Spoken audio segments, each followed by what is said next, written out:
Okay, now we're starting with our next unit, and we find out that Nehemiah had received the call from God. He had done the planning that he needed to do. He had made the evaluations of the situation. And now they had begun to build the wall. But, and that's a very big word, but there were going to be some problems. And I can guarantee you that whenever you are going to do any type of a larger task for God, whether it be to start a church, whether it be to do some job among people that are in need, whatever it is that you're going to do, there is going to be opposition to you. Why do I know that? Well, because that's Satan's job. Satan is involved in bringing opposition. Satan does not want you to be involved in God's work. And whenever you begin to be active in God's work, you're going to suddenly find out that Satan's far more real to you than you thought he was going to be. Sometimes we don't have as many temptations or problems in our life when we don't do anything. But when we begin to do something, then we begin to have problems in our life from Satan. This big but comes along. And so now we find here, as they begin to build this wall, but there was a problem. And we're reading from the 4th chapter of the book of Nehemiah, the first 4 verses. When Sanballat heard that we were rebuilding the wall, he became angry and was greatly incensed. He ridiculed the Jews in the presence of his associates in the army of Samaria. And he said, "What are those feeble Jews doing? Will they restore their walls? Will they offer sacrifices? Will they finish in a day? Can they bring the stones back to life from those heaps of rubble, burned as they are?" Tobiah the Amorite, who was at his side, said, "What they are building, even a fox climbed up on it. He would break down their walls of stone." And we find then Nehemiah coming and saying, "Hear us, O God, for we are despised." There is opposition. And whenever God's people begin to become active, there's going to be opposition. And then it says, "So we rebuilt the wall all of it until half of its height was obtained. For the people worked with all of their hearts." They worked until the wall was about halfway finished. Let me give you a little bit of advice in your job as you are going to be working. You're going to find out that when a job is halfway done, that's the most difficult time of all. And that's what happened to the workers there at Nehemiah. They were building the wall, but once they got halfway done, they got discouraged. I was living in Innsbruck, Austria, and right outside of my house we had a mountain, and there was a ski lift on this mountain. And I like to run 10 kilometers a day, and so I decided that what I was going to do is I was going to run 5 kilometers up the mountain and then 5 kilometers back down the mountain. Well, the 5 kilometers going up the mountain was pretty hard to begin with. And so it took me about 4 or 5 months. Almost every day I'd go a little bit further, and I'd finally get up to that point where I was halfway done, and then coming back down was very easy. I had a young man working with me who was a journeyman, missionary journeyman, and he ran all the time too, and he used to run up mountains. So I asked him to come and run with me one time. He said, "Okay." And he had run the same distance, and he knew what it was to get to the top. And I remember we were running together, and because I was running with somebody else, and I hadn't really been all that successful in achieving the top every time, we were running together. And as we were running together, we got about halfway up there, and he said to me, "We're halfway up the mountain." And I stopped. I said, "Halfway? I can't do it. That means I've got all that way to go," and I stopped. Psychologically, once I was halfway up the mountain, I couldn't do it. Roger Whittaker, this famous singer, has a song entitled "Halfway Up the Mountain." And he's talking about a love affair between a man and a girl, and the man was about halfway winning the girl's love, and said, but halfway up the mountain, he couldn't do it anymore. So going halfway up is a time where many things happen. Well, during this particular period of time, we still have Sanballat and we have Tobiah. And they were bringing opposition to Nehemiah building the wall. So we find that their opposition really came in three different ways. And I think you will discover that this is one way that Satan will always work. And the nice part about Satan, when you study Satan and study about the way that he works, he almost always repeats himself because he's been successful so often. Well, there was three things that Sanballat and Tobias did.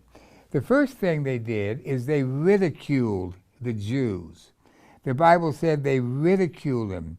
And Tobias came along and said, if even a fox would have climbed up on these walls, they would collapse on him.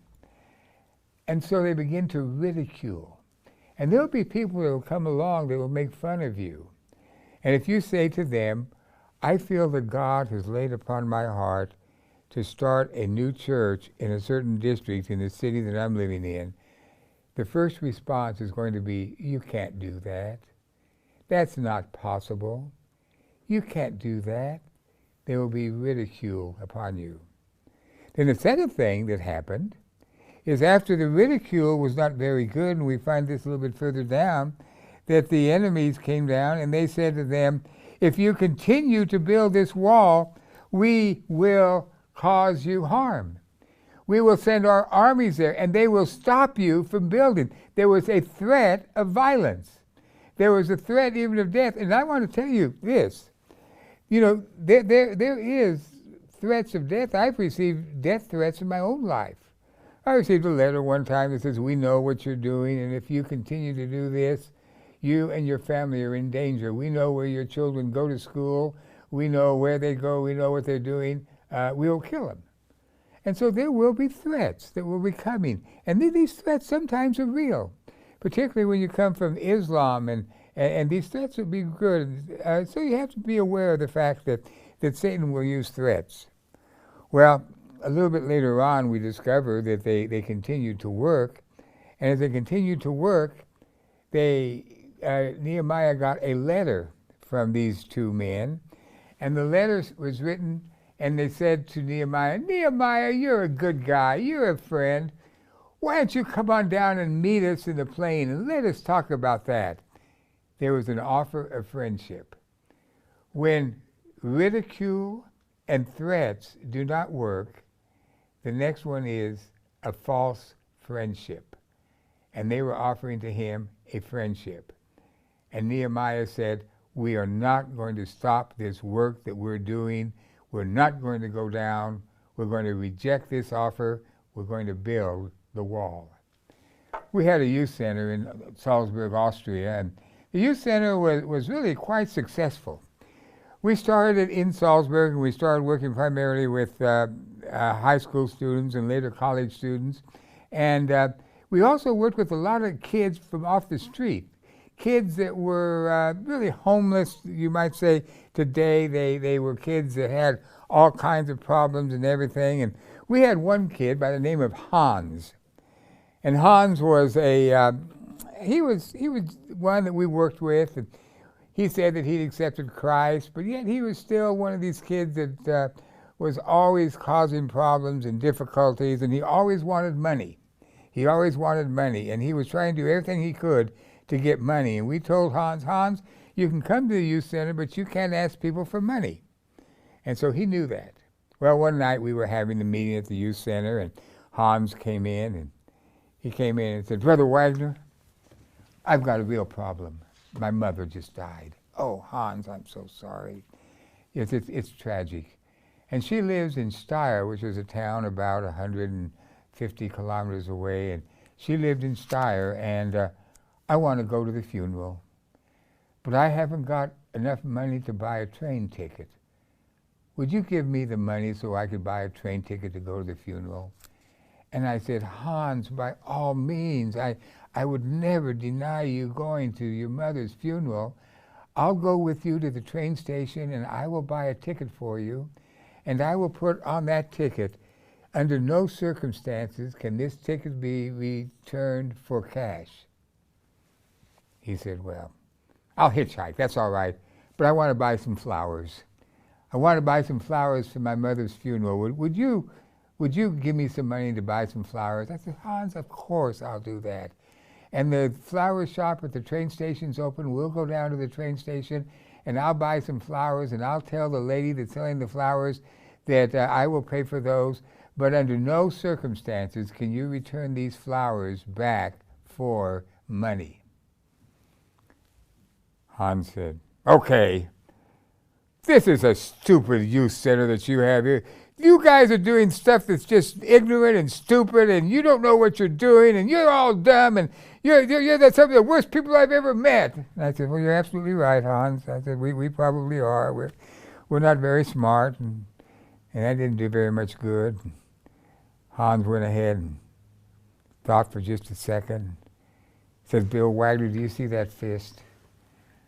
I'm going to knock you right through that plate glass window. If you don't give me some money now, I'm going to knock you right through that plate glass window. You better give me some money. I said, okay, Hans, I'll go over here and stand by the window and go ahead and hit me. He stopped, said, Brother Wagner, you're my best friend. I just really appreciate you, and you just don't know how much I love you, and you're a great person. I said, thank you, Hans, but I'm not going to give you any money. He said, okay. He took off. But it was so fascinating, just all three of these came one after the other. Ridicule, threats, and friendship. And these are some of the things that happened. Now, what was the response from Nehemiah to these? Well, the first thing that Nehemiah said was, let's pray. We have opposition, let's pray, and let's thank God for this opposition. The second thing that he did is he said, we're going to have guards set up day and night, and we're always going to have somebody there ready to sound the alarm. If anybody's going to attack us, we're going to have guards day and night. And then the next thing he did, he said, now don't be afraid. We must encourage one another. And so they spent time encouraging each other. And you don't know how important encouragement is in the Church of Jesus Christ. I can tell right now when somebody comes to me and says, Brother Bill, boy, I just been praying for you, and I'm just really want to encourage you to keep doing what you do. That makes my life really wonderful to live. And they encouraged each other. And the third thing that they did is that half of the people would have swords and a spatula in the hand, and they would work and protect at the same time. And so that means that they would build, but they would also be protective of the outside threats. And so whenever you do any job for the Lord, you've got to be aware of the fact that Satan is going to do everything in his power to stop you. You cannot allow Satan to stop the work that you're doing, but you do have to take him very, very seriously. And you have to spend some of your time in prayer protecting yourself and your co-workers from the attacks of Satan. And they are going to be coming from the outside or from people who are not involved in your work.